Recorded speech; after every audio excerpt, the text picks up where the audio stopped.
हाल की राजनीति में नीतीश कुमार ने सत्ता के लिए सहयोगी बदलने और शपथ ग्रहण के आंकड़ों का रिकॉर्ड बना दिया है। इस बार गठबंधन की आधारशिला लालू प्रसाद यादव ने रखी, आपने समझ लिया।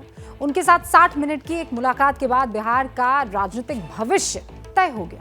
अब शपथ उठाकर नीतीश बिहार को विकास पथ पर आगे बढ़ाने का वादा कर रहे हैं, लेकिन कई मुद्दों पर इस बार परेशानी का सबब उनके सामने खड़ा हो सकता है।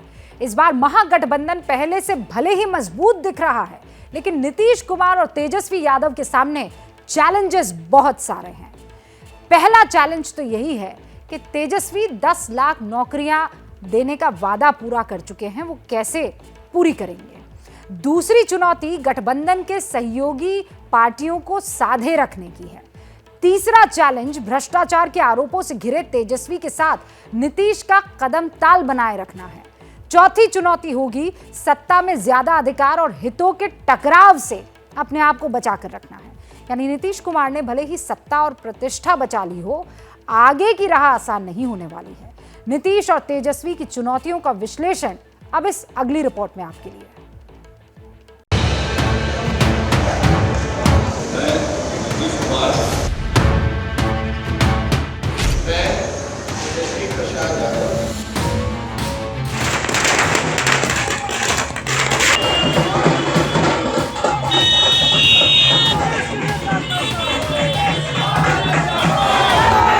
बिहार में सत्ता के दो ध्रुव तय हो चुके हैं।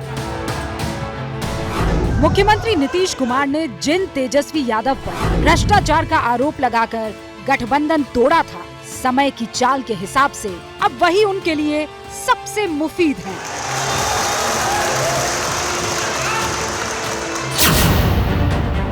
मोदी के आभा मंडल के सामने एनडीए में नीतीश की साख घटी थी, उनका राजनीतिक आकर्षण घट रहा था। इस हिसाब से आका जाए तो आरजेडी ने उनकी राजनीति को नया मोड़ देकर लंबे समय तक देश की राजनीति में उनकी महत्ता बरकरार रखने का सपना तो दिखा ही दिया है। दोनों तरफ से हित सध रहे हैं और इसीलिए बिहार में जश्न हो रहा है।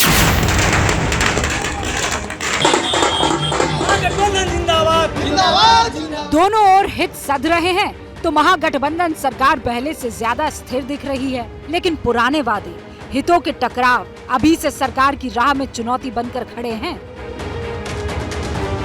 2020 के चुनाव में तेजस्वी यादव ने ये संकल्प लिया था कि पहली कैबिनेट की बैठक में 10 लाख स्थायी नौकरियों के आदेश पर हस्ताक्षर कर दिए जाएंगे। तब नीतीश अलग थे और इस वादे पर क्या कहा था वो सुनिए। हर काम जो जरूरी है हम लोग करते रहे हैं, आज जो होना नहीं है, आज जो हो ही नहीं सकता। अगर करोगे तो पैसा आएगा कहां से? ऊपर से आएगा? कहां से आएगा? कि नकली नोट मिलेगा? क्या मिलेगा? या जलवे से आएगा? कहां से आएगा? लोगों को किसी चीज का एहसास नहीं है, मैं आपको बता देता हूं। अब भ्रमित होने की जरूरत नहीं है। तब तेजस्वी का वादा भ्रम था, लेकिन अब इसी वादे को निभाने की नौबत आ पहुंची है, क्योंकि सत्ता पक्ष से विपक्ष में पहुंची बीजेपी कह रही है कि पुराने वादे कब पूरे होने वाले हैं। तो मैं क्या आपको स्मरण कराना चाहूंगा, और हम रोज रोज आपको स्मरण कराते रहेंगे कि आपका 10 लाख नौकरियों का वायदा था, आप उस वायदे को पूरा कीजिए। और मित्रों ने एक और वायदा किया था कि किसानों का कर्ज माफ करेंगे।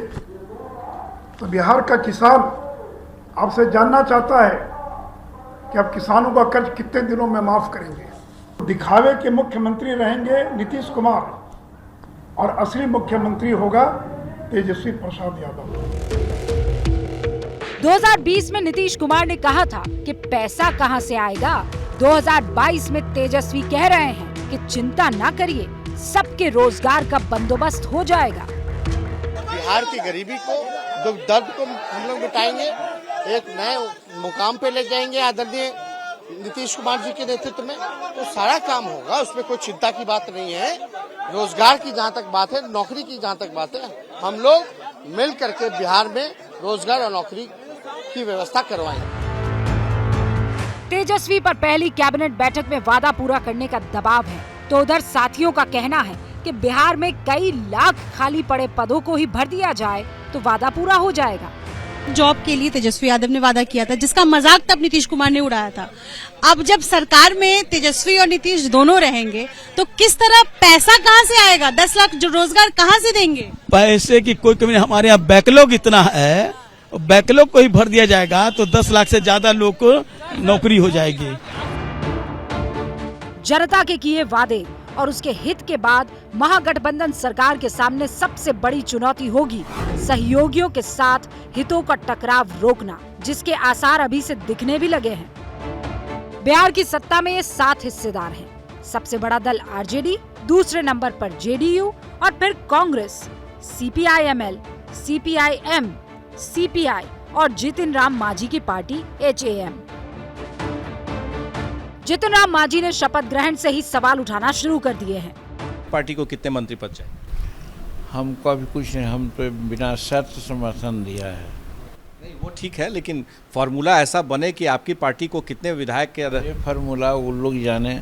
ऐसे कह रहे हैं लोग कि 2015 का फार्मूला चलेगा, तो 2015 के फार्मूला में ऐसा आता है कि भाई हमको 1 मिला था, तो 2015 में हम 1 थे तो 1 मिला था, आज हम 5 हैं तो हम चाहेंगे कि हमको 2 भी मिले। तो आपको लगता है कि कोऑर्डिनेशन कमेटी होनी चाहिए, इसको सबसे पहले शुरू करें, क्योंकि 7 पार्टियां अब हैं।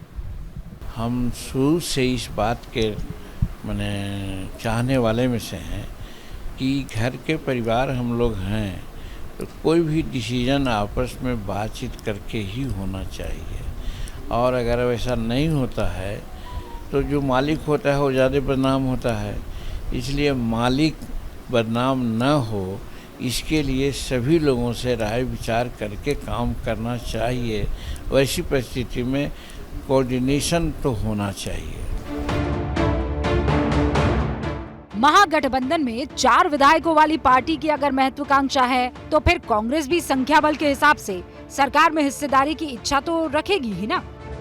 बात होगा, सब लोग को मिलजुल के बात होगा, इसमें कोई कंफ्यूजन कहीं नहीं होगा, ये मैं आपको विश्वास दिलाता हूं। सरकार में तो आप लोग शामिल होंगे ना सर, कि बाहर से समर्थन करेंगे? यह निर्णय आला कमान करेगी। हमारे जितना आला कमान निर्णय लेगी जो सरकार में रहना है या नहीं रहना है और कितने आदमी को रहना है, ये सब उनकी प्रायोरिटी है। बीजेपी को हटाने के लिए नीतीश कुमार को 5 पार्टियों से बगैर शर्त समर्थन मिल गया है, लेकिन पार्टियां सरकार में साझेदार इसलिए बनती है ताकि मंत्रिमंडल में जगह मिल सके। जाहिर है हितों का टकराव फिलहाल ना सही, कुछ दिनों बाद शायद दिखने लगे।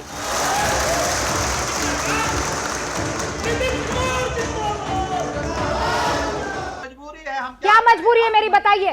मैं अभी आपको बताती हूँ कि मैंने ओए होए होए होए नमकीन के चटकारे लेते हुए टकटकी मार के डिबेट शो को पॉज रिपीट कर कर के देख रहे हैं जोगिंदर जी। इनकी तरह आप भी देखें अपनी फेवरेट डिबेट्स को रिपीट कर और डाउनलोड कीजिए एबीपी लाइव ऐप अपने स्मार्ट टीवी पर।